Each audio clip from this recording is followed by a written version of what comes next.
নমস্কাৰ মেধাস শ্ৰেণীলৈ সকলোকে স্বাগতম জনাইছো ক্লাছ 10 এডভান্স মেথছৰ অনুশীলনী 1.1 1.2 আমি ইতিমধ্যে শেষ কৰিলো ইয়াৰ ৰিলেটেড কনসেপ্টখিনি আমি ইতিমধ্যে কৈ মিলি এডাই কৰিলো অনুশীলনী 1.3 কোৱেশ্চন নম্বৰ আমি 9 কৰিম ইয়াৰ আগৰখিনি তোমালোকে যদি চোৱা নাই এপাক চাই লবা আমাৰ হেণ্ডৰিটেন নোটখিনি ডেসক্ৰিপচন আৰু পিন কমেন্টত দিয়া আছে সেইখিনি চেক কৰি ল'ব পাৰা কোৱেশ্চন নম্বৰ 9 লৈ আহিছো স্বাভাৱিক সংখ্যা n ৰ ওপৰত এটা সম্পৰ্ক r এনেভাৱে সংখ্যাবদ্ধ কৰা হ'ল যে a আৰু b হয় যদি a = b স্কয়াৰ আৰু a, b belongs to n r সম্পৰ্কটো লিখা তদুপৰি বিধি নিৰ্দিষ্ট পদ্ধতিত r ইনভাৰ্স লিখা r ইকুৱেল আমাৰ সম্পৰ্কটো কি কৈছে r বুলি কৈছে ঠিক আছে কেনেকুৱা হ'ব লাগিব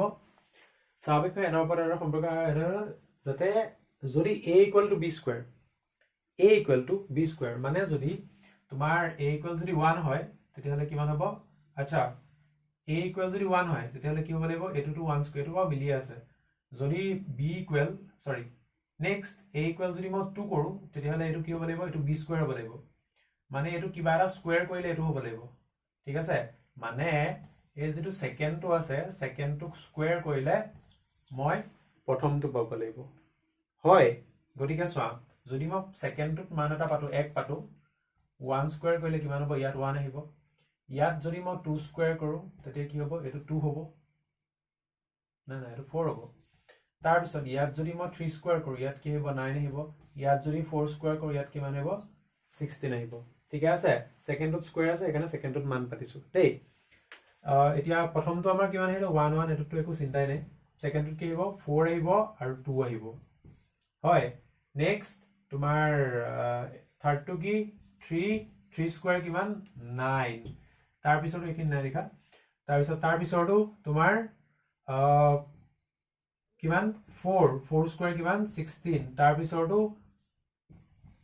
5 স্কয়াৰ কিমান 25 আৰু এটা বা দুটা লিখিমা তো নেক্সট পিছৰটো 6 স্কয়াৰ কিমান 36 হয় তাৰ পিছৰটো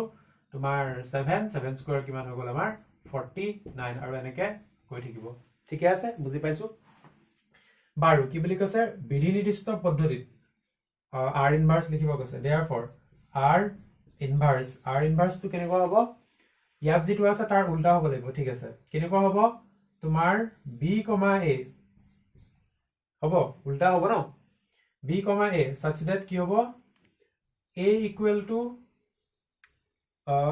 b square আছে ন ইয়াত হৈ যাব তোমাৰ ঠিক আছে a equal to b square আৰু কি a, b belongs to capital N সোয়া ৰিলেশনটো একে আছে কিন্তু কি হ'ব উল্টা হ'ব হয় এহতৰ মাজৰ যেটো a আৰু b মাজৰ যেটো সম্পৰ্ক হেতু কি হেতু একে থাকিব কিন্তু আমি উল্টাকে লিখিম অগা পিছাকে লিখিম হয় এতিয়া মিলাই সোয়া হয় নহয় a = b স্কয়াৰ ঠিক আছে গৰিকে প্ৰথম এলিমেন্টটো ইয়াৰ প্ৰথম এলিমেন্ট মই এনে ৰাফকে লিখিছো দে ইয়াৰ প্ৰথম এলিমেন্টটো কি হ'ব তোমাৰ এটো 1 হলে প্ৰথমটো 1 টো দেখা দেই কথা সেকেন্ডটো সোয়া b টো আগত আহিব ন তাৰ মানে তোমাৰ 2 স্কয়াৰ কিমান হ'ব 4 হ'ব 3 স্কয়াৰ কিমান হ'ব 9 হ'ব এটো স্কয়াৰ আহিছে ন তাৰ পিছত 4 স্কয়াৰ কিমান হ'ব 4 স্কয়াৰ কিমান হ'ব 16 হ'ব নেক্সট 5 স্কয়াৰ 5 স্কয়াৰ কিমান হ'ব 25 হ'ব হয় গৰিকে সোয়া এটো আৰু এটো মিলাই সোয়া ইয়াৰ ইনভাৰ্স এটো হয় নে ঠিক আছে মিলিছে এটো 1 1 এটো 4 2 এটো 2 4 9 3 3 9 ঠিক আছে মিলিছে তো আশা কৰো এটো বুজি পাইছা সকে কোৱেশ্চন নম্বৰ 10 কি কৈছে a = ইমান এটা সংহতি আৰু r সম্পৰ্কটোৰ সংজ্ঞা হ'ল r = x, y such that y টো x ৰ দ্বাৰা সম্পূৰ্ণকৈ হৰণ যায় যত x আৰু y belongs to a y টো x ৰ দ্বাৰা সম্পূৰ্ণকৈ হৰণ যায় ঠিক আছে r ত থকা মৌলৰ সংখ্যা কিমান আৰু সেইবোৰৰ তালিকা দিয়া প্ৰথমতে r সংহতিটো আমি উলিয়াই লম r সম্পৰ্কটো আমি উলিয়াই লম কি কৈছে y টো x ৰ দ্বাৰা সম্পূৰ্ণকৈ হৰণ যায় সম্পৰ্কটো a পৰা l ন ঠিক আছে তো 1 এ 1 ক সম্পূৰ্ণকৈ হৰণ যায় 1 এ 2 ক সম্পূৰ্ণকৈ হৰণ যায় 1 এ 3 ক যায় 1 এ 4 ক যায় 1 এ 6 ক যায় প্ৰথম 1 এ গুছি গল হয় 2 এ 2 ক হৰণ যায় 2 এ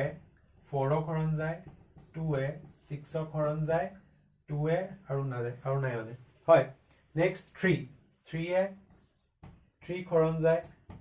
তাৰ পিছত 3 এ 6ক হৰণ যায় হয় নেক্সট আহি গ'ল 4 4 4ক হৰণ যায়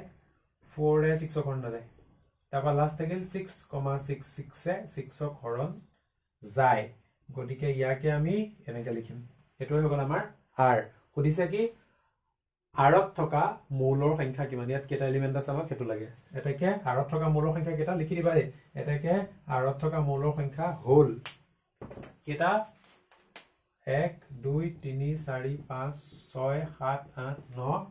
10 11 12টা ঠিক আছে বাৰু নেক্সট আহিলো আমি 2 নাম্বাৰটোলৈ 2 নাম্বাৰটোত কি কৈছে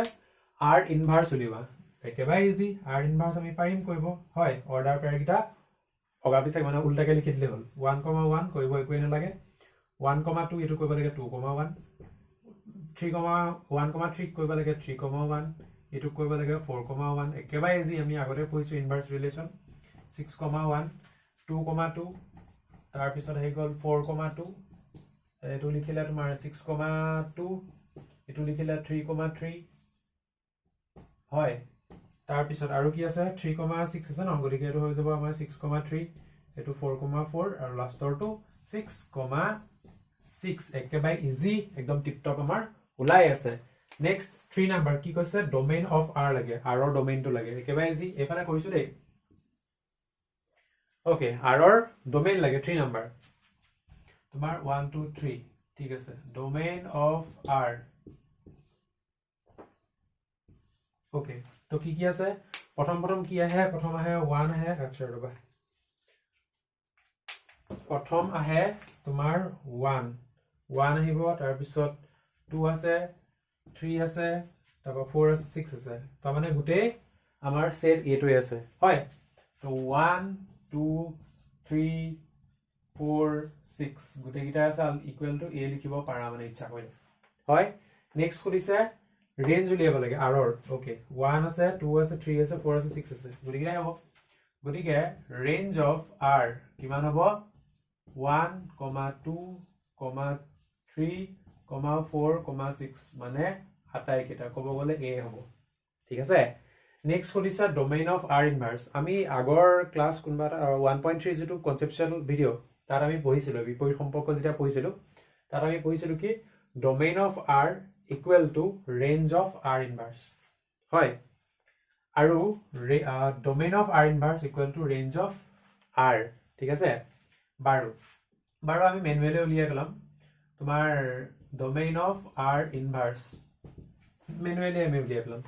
1 আছে 2 আছে 3 আছে 4 আছে 6 আছে 1 2 3 4 6 বা a বুলিও ক'ব পাৰা range of r inverse কি হ'ব 1 2 1 আছে 2 আছে 3 আছে 4 আছে 6 আছে তো 1 2 3 4 6 তা মানে গুটে গালে a হ'ব ঠিক আছে তো আশা কৰো এটো বুজি পাইছা সকে গতিকে ভিডিওটো চোৱাৰ কাৰণে বহুত বহুত ধন্যবাদ ইয়াৰ পিছৰ ভিডিওত আমি কি কৰিম সেটো হৈ গ'ল আমাৰ 9 10 হ'ল ন 11 আৰু 12 আলোচনা কৰিম তো আশা কৰো ভিডিওটো হেল্পফুল হৈছে তো ভিডিওটো চোৱাৰ কাৰণে পুনৰ ধন্যবাদ stay curious keep learning